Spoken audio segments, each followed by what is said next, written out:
ভাই এখন আর কিসের অপেক্ষা, চলো তাকে দাফন করে আসি। এখনই না, একটু অপেক্ষা করো। ভাই আপনারা কি জানেন না জানাজাতে বেশিক্ষণ অপেক্ষা করতে নেই? ভাই তার ছেলে আসবে দুবাই থেকে, তারই অপেক্ষা।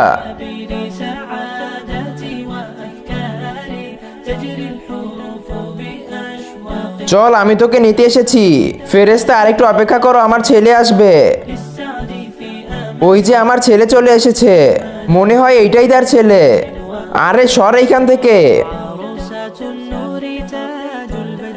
এরপরে কি হয়েছিল সেটা দেখার আগে এই দুইটা ছবির মধ্যে যদি তোমার কোনটি ভালো লেগে থাকে তাহলে এখনই ভিডিওতে একটা লাইক করে দাও এবং চ্যানেলটি সাবস্ক্রাইব করে দাও। আর তুমি এক নাকি দুই সেটা অবশ্যই কমেন্টে জানিয়ে দিবে। আরে এগুলো কি হচ্ছে? একদম চুপ, ওনাকে দাফন করে দিও, আমি ফিরে যাচ্ছি দুবাইতে। মনে হয় এইটার জন্যই তাকে এতক্ষণ অপেক্ষা করিয়েছে। কি সময় আমাদের দেখতে হচ্ছে। বাবা ছেলের জন্য অপেক্ষা করেছিল, আর ছেলে তার বাবা টিপসইয়ের জন্য। এখন চল আমার সঙ্গে, তোর ছেলে তোকে নয় তোর সম্পত্তিকে ভালোবাসে। আল্লাহ তুমি আমাকে এমন ছেলে না